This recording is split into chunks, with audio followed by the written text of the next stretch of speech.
student. Today we are going to start a new lesson from English Grammar class 4th. Lesson 8. Lesson 8 है kinds of conjunction. आज हम इस lesson में conjunctions के kinds पढ़ेंगे, वो कितने टाइप्स के होते हैं.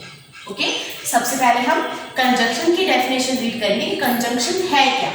Okay, so let's start. A conjunction is used to join words or sentences. It means conjunction का use हम किसी words को या फिर किसी sentences को join करने के लिए हम conjunction का use करते हैं. ओके, ये क्या है? conjunction की definition है. यहाँ पे मैंने conjunction का एक example mention किया है. Cats and dogs fight, but good boys and girls don't. जो भी यहाँ पे अंडरलाइन वर्ड है वो क्या है? हमारे कंजंक्शन है. इट मींस कंजंक्शन जैसे हमने पढ़ा कि कंजंक्शन किसी भी वर्ड्स को या फिर किसी भी सेंटेंसेस को जोड़ता है, ज्वाइन करता है, उसे हम कंजंक्शंस बोलते हैं. तो यहाँ पे कैट्स और डॉग के बीच में हमने क्या पुट किया है? एंड. हमने यहाँ पे एंड लिखा है. इट मींस कैट्स और डॉग को ये टू वर्ड्स है, अलग अलग वर्ड्स है, तो यहाँ पे एंड ने इन दोनों वर्ड्स को आपस में जोड़ा है. अब हमने एक पूरा सेंटेंस लिखा है, तो अब हम देखेंगे कि सेंटेंस आपस में कैसे ज्वाइन हुआ, कैसे जुड़ गया. कैट्स एंड डॉग्स फाइट, ये अलग सेंटेंस है. ये हमारा फर्स्ट सेंटेंस था. कैट्स एंड डॉग्स फाइट, यानी कैट्स और डॉग क्या करते हैं? फाइट करते हैं, आपस में लड़ते हैं. But good boys and girls don't, लेकिन जो गुड बॉयज और गर्ल्स होते हैं वो आपस में नहीं लड़ते हैं, वो आपस में ऐसा नहीं करते हैं. तो यहाँ पे बट के बाद बट क्या हमारा कंजंक्शन है, तो ये हमारा good boys and girls don't, ये हमारा अलग सेंटेंस था. ये टू सेंटेंसेस को आपस में किसने जोड़ा है? बट को. तो बट क्या हो गया? हमारा कंजंक्शंस हो गए. जैसा हमने पढ़ा कि कंजंक्शन वर्ड्स को और सेंटेंसेस को आपस में जोड़ते हैं, तो वैसे ही यहाँ पे हमारा कंजंक्शंस है बट. तो बट ने इन दो सेंटेंसेस को आपस में जोड़ दिया, जिससे टू सेंटेंसेस वन सेंटेंस में चेंज हो गए हैं. फिर ये सेंटेंस क्या बना? Cats and dogs fight but good boys and girls don't. Okay, ये था हमारा कंजंक्शंस का एग्जाम्पल. इसके बाद हम देखेंगे कंजंक्शंस कितने टाइप्स के होते हैं. There are two kinds of conjunctions, यानी कंजंक्शंस के में टू काइंड्स होते हैं. तो सबसे पहले हम पढ़ेंगे coordinate conjunctions. Okay, they are used to join sentences of equal rank as, यानी कोऑर्डिनेट सेंटेंसेस का यूज हम उन सेंटेंसेस में करते हैं जिन सेंटेंसेस की रैंक क्या होती है? इक्वल होती है. इट मींस जो दो सेंटेंसेस क्या होते हैं? इक्वल होते हैं, समान होते हैं. जिन टू सेंटेंसेस की वैल्यू इक्वल हो, समान हो, उनमें हम क्या यूज करते हैं? कोऑर्डिनेट कंजंक्शंस हम उनमें यूज करते हैं. जैसे मैंने एक एग्जांपल लिखा है, ही वर्कड हार्ड ही पास्ड, उसने हार्ड वर्क किया था और वो पास भी हुआ था. ओके, तो यहाँ पे क्या है? ये दोनों सेंटेंसेस क्या है? इन दोनों सेंटेंसेस की वैल्यू समान है, इनके रैंक क्या है? समान है. ओके, इन दोनों की इंपॉर्टेंस बराबर है. तो यहाँ पे हमने कोऑर्डिनेट कंजंक्शंस का यूज कैसे किया? He worked hard and passed. Okay, इसके बाद मैंने लिखा है, we have no need to repeat the subject and the helping verb if they are the same in both the sentences. अगर किसी दो सेंटेंसेस में हेल्पिंग वर्ब और सब्जेक्ट रिपीट हो रहे हो, तो जब हमें उसे कोऑर्डिनेट कंजंक्शंस में जब हम उसे चेंज करेंगे, तो हमें वहां पे सब्जेक्ट और हेल्पिंग वर्ब को रिपीट करने की जरूरत नहीं होती है. ओके, हम इसका एग्जांपल देखेंगे. We can go by bus full stop, we can go by train. ये टू सेंटेंसेस अलग अलग हैं. ओके, ये ज्वाइन नहीं हो रखी है. हमें इनमें कोऑर्डिनेट कंजंक्शंस का यूज कैसे करना है, तो मैंने बताया. जैसे यहाँ पे वी कैन गो, ये रिपीट हो रहा है.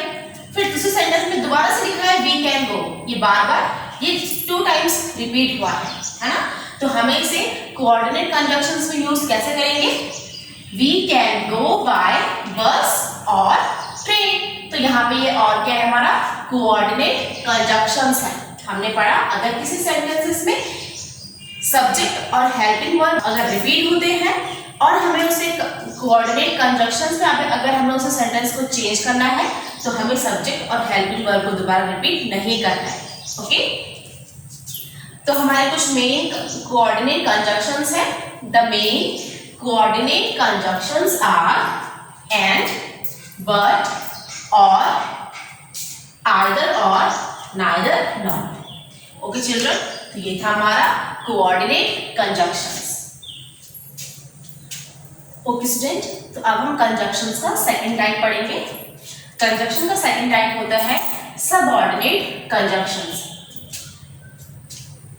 They are used to join a subordinate sentence to the main sentence as it means, यानी इसका यूज हम सबऑर्डिनेट सेंटेंस को मेन सेंटेंस से जोड़ने के लिए करते हैं। इसका यूज सबऑर्डिनेट सेंटेंस का, या फिर हम इस टाइप से बोल सकते हैं कि हम सबऑर्डिनेट सेंटेंस का यूज हम डिपेंडेंट सेंटेंस को इंडिपेंडेंट सेंटेंस के साथ जोड़ने के लिए सबऑर्डिनेट कंजंक्शंस का यूज करते हैं।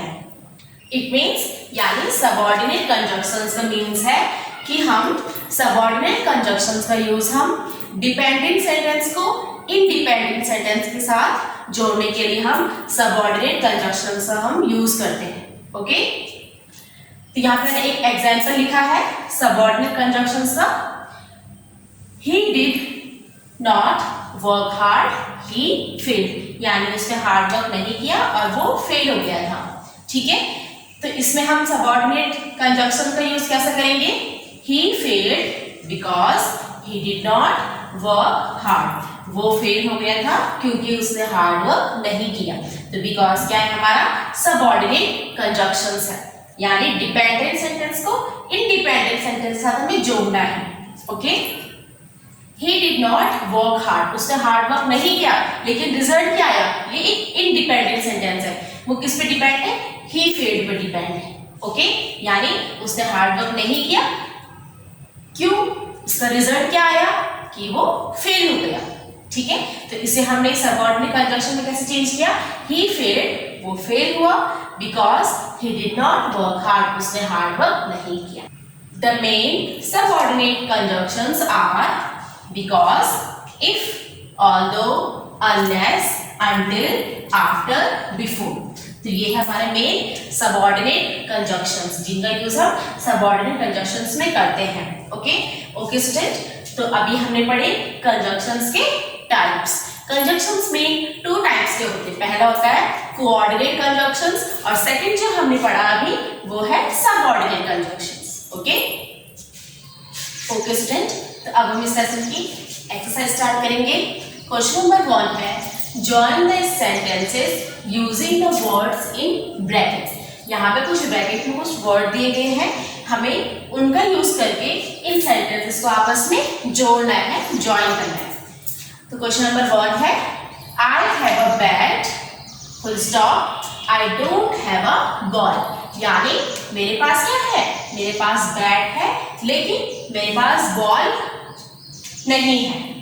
I don't have a ball, मेरे पास बॉल नहीं है। ये सेंटेंसेस क्या है? अलग अलग है, इनको हमें ज्वाइन करना है ब्रैकेट में जो वर्ड दिए गए हैं उनके थ्रू। ओके, तो हम कैसा करेंगे? यहाँ पे क्या ब्रैकेट में क्या लिखा है? बट, बट लिखा है ना, तो हम बट का यूज कैसे करेंगे? I have a bat but not a ball। यानी I have a bat, मेरे पास बैट है लेकिन not a ball, बॉल नहीं है। ओके, सेकंड है we listened to music, full stop, we danced। तो यहाँ पे ब्रैकेट में लिखा है and, तो इसका आंसर कैसे लिखेंगे हम? we listened to music and danced। Okay, number 3 है the baby is crying, it is hungry। Bracket में लिखा है because, यानी बच्चा रो रहा है क्योंकि वो भूखा है, उसे भूख लगी है। तो हमें यहाँ पे ब्रैकेट में लिखा है बिकॉज, हमें बिकॉज का यूज करना है, तो हम कैसे करेंगे? The baby is crying because it is hungry. 4th है Anu studied hard, she failed the test. Okay, bracket में लिखा है बट, ब्रैकेट में क्या लिखा है बट। तो हमें बट का यूज कैसे करना है, Anu studied hard but failed the test. Okay, number 5 में लिखा है he eats too much he is often ill, bracket में लिखा है बिकॉज। तो आपको यहाँ पे बिकॉज का यूज करके इन टू सेंटेंसेस को आपस में जोड़ना है। Okay, she waited for the bus it didn't come, bracket में लिखा है बट। तो आपको यहाँ बट का यूज करना है। I can't play tennis my racket is broken, bracket में लिखा है बिकॉज। आपको यहाँ पे बिकॉज का यूज करना है। She went to the market she bought a CD, and लिखा है ना ब्रैकेट में, तो आपको एंड यूज करके इन टू सेंटेंसेस को आपस में जोड़ना है, ज्वाइन करना है। ओके चिल्ड्रन, तो जैसे हमने फर्स्ट वाले का आंसर लिखा था, सेकंड का आंसर लिखा, थर्ड एंड फोर्थ का आंसर हमने लिखा है। हमने उन ब्रैकेट में जो वर्ड्स दे गए हमने उनके थ्रू उन सेंटेंसेस को ज्वाइन किया।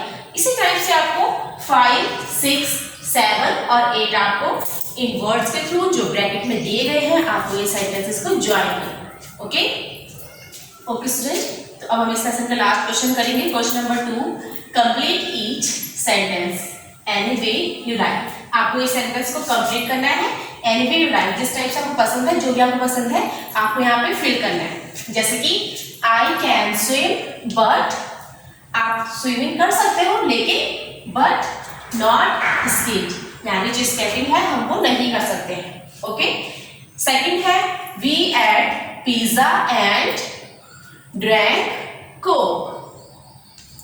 सी वॉज सैड बिकॉज, वो दुखी थी क्योंकि शी वॉज इल, वो बीमार थी। Okay, you can buy shoes और डैश डैश, आप यहाँ पे खुद फिल करना है जो आपको पसंद हो, जो भी आपको अच्छा लगता है आपको यहाँ पे फिल करना है। ठीक है, आपने एज यू विश, जो भी आप चाहते हो, जो भी आपको फिल करने का मन कर रहा है आप यहाँ पे फिल कर सकते हो। यू कैन बाय शूज, और आपने क्या खरीदे, यू कैन बाय, तुम शूज खरीद सकते हो और आपको यहाँ पे लिखना है।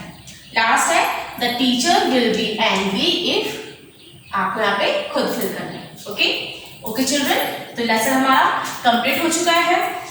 आपको लेसन अच्छे से समझना है, आपको ये समझना है कि कोऑर्डिनेट कंजंक्शंस क्या होते हैं और सबऑर्डिनेट कंजंक्शंस क्या होते हैं। ओके, और जितनी हमने इसमें एक्सरसाइज करी आपको अपनी नोटबुक में मेंशन करनी है और आपको अपनी बुक में भी वो फिल करनी है।